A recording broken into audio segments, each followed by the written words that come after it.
बिस्मिल्लाहिर्रहमानिर्रहीम। अस्सलामु अलैकुम स्टूडेंट्स, उम्मीद करता हूँ कि आप सब लोग खैरियत से होंगे और खुश होंगे। बच्चों, आज की वीडियो में एसएससी पार्ट 2 यानी क्लास 10th के बच्चे जो हैं उन्होंने फ़िज़िक्स, केमिस्ट्री, बायोलॉजी और कंप्यूटर साइंस की जो OMR शीट है, ई शीट है, उसको कैसे फिल करना है, तो वो आज की इस वीडियो में मैंने आपको बताना है।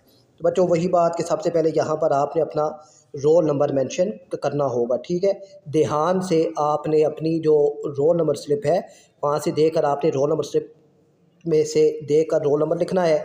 उसके बाद फिर ये अगर यहाँ पर ऊपर 1 है फिर ये 1 वाला बबल से फिल होगा, ये 2 है तो फिर 2 वाला। ठीक है, इसी तरीके से 4 है तो 4 वाला, और 6 है तो फिर 6 वाला, और 7 है तो 7 वाला बबल आपने फिल करना होगा ध्यान से। और बिल्कुल ठीक है, बबल ऐसे फिल करना है कि जो है ये बबल पूरा फिल हो और इससे बाहर ना हो। ठीक है, ये पहला काम होता है। दूसरा काम होता है बच्चों, आपने नेम ऑफ़ एग्ज़ामिनेशन लिखना है। तो नेम ऑफ़ एग्ज़ामिनेशन आप SSC 2 लिखेंगे और साथ ही आप आगे लिखेंगे एनुअल एग्ज़ाम 2026। फिर सब्जेक्ट जो तीसरी चीज़ है, आपका जो सब्जेक्ट है, फिज़िक्स है, केमिस्ट्री है, बायोलॉजी है या कंप्यूटर है, वो लिखना है। और जो चौथी चीज़ है वो आपने डेट लिखनी है। बस इन 4 चीज़ों के अलावा आपने और कोई चीज़ भी इस पेज पर फिल नहीं करनी। फिर इसके बाद बच्चों, आपने 9th के पेपर दिए हुए हैं, आपको मालूम है कि क्वेश्चन नंबर 2 पार्ट 1 का जवाब यहाँ पर लिखना है।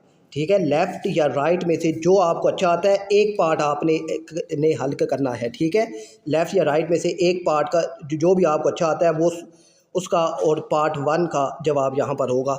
इसके अलावा किसी और पार्ट का अगर जवाब हुआ तो वो रॉन्ग हो जाएगा। यहाँ पे पार्ट 2 जो है उसका ही जवाब आपने लिखना है। फिर यहाँ पर पार्ट 3 का जवाब आएगा, यहाँ पे आगे पार्ट 4। अगर आप सपोज पहले पार्ट 6 हल करते हैं तो फिर आपने बाकी पिछले पार्ट छोड़ देने हैं और पार्ट 6 का जवाब पहले आपने यहाँ पर लिख लेना है। ठीक है, पार्ट 6 का जवाब आप इसके अलावा कहीं और नहीं लिख सकते, नहीं तो वो आपका रॉन्ग हो जाएगा। फिर इसके बाद बच्चों आपके पास आएंगे जी यहाँ पर आपके पास आएगा जी यूज़ ऑफ रफ वर्क। तो फिर यहाँ पर आपने रफ वर्क करना है। फिर इसके बाद ये लॉन्ग क्वेश्चन आएंगे, और अब लॉन्ग क्वेश्चन के लिए ध्यान से देखिए। क्वेश्चन नंबर 3 का पेज 1 है, तो मतलब अब इसका पेज 1 है तो फिर यहाँ पर ये क्वेश्चन नंबर 3 का पेज 2 है।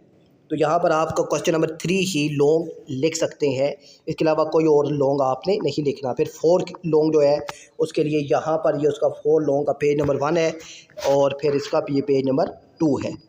और इसके अलावा अगर आपने लॉन्ग नंबर 5 यहाँ पर लिख दिया, सपोज अगर आपका लॉन्ग जो है वो एक ही पेज पे हल होता है, ठीक है, यहाँ पर आकर एंड हो गया है, तो अब आपने ये पेज नंबर 2 को खाली छोड़ देना है। ठीक है, आपने क्वेश्चन नंबर 5 यहाँ से ही स्टार्ट करना है।